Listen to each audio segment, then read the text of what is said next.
Sog'lom turmush tarzini targ'ib etish, oilaviy birdamlik va jismoniy faollikni rag'batlantirish maqsadida O'zbekiston Respublikasi Ichki ishlar vazirligi Dinamo jismoniy tarbiya va sport jamiyati Surxondaryo viloyat kengashi tomonidan navbatdagi sport tadbiri tashkil etildi. Termiz shahridagi viloyat ichki ishlar boshqarmasi sport majmuasida "Otam, onam va men sportchilar oilasi" shiori ostida quvnoq startlar turi bo'yicha o'tkazilgan musobaqa viloyatda xizmat olib borayotgan huquqni muhofaza qiluvchi organlar xodimlari va ularning oila a'zolarini jamladi. Ushbu musobaqa nafaqat sport, balki oilaviy birdamlik, vatanparvarlik va sog'lom muhitni shakllantirishga xizmat qildi. Musobaqada Surxondaryo viloyati ichki ishlar boshqarmasi, Milliy gvardiya boshqarmasi, Davlat xavfsizligi xizmati, bojxona boshqarmasi, Davlat xavfsizligi xizmati chegara qo'shinlari, Janubiy okrug qo'mondonligi, viloyat qo'riqlash boshqarmasi kabi idoralardan 7 ta jamoa ishtirok etdi. Har bir jamoada 3 nafardan a'zodan iborat bo'lib, jami 21 nafar sportchi bellashuvlarda qatnashdi. Quvnoq va rang-barang raqobat muhitida kechgan musobaqa yuqori malakadagi hakamlar tomonidan baholandi.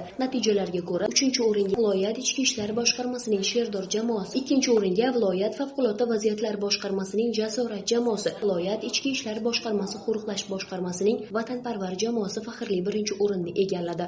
Bugun huquqni muhofaza qiluvchi organ xodimlari va ularning oila a'zolari ishtirokida "Otam, onam va men sportchilar oilasi" musobaqasi bo'lib o'tdi. Musobaqa juda yangiliklarga boy, qiziqarli va do'stona tashkil etildi. Yana energiya oldik, farzandlarimizni vatanparvarlik ruhida tarbiyalashga hissa qo'shgan tadbir bo'ldi. Tadbirda 1-o'rinni qo'lga kiritganimizdan juda ham xursandmiz. Tadbir tashkilotchilariga oilaviy o'z minnatdorchiligimizni bildiramiz.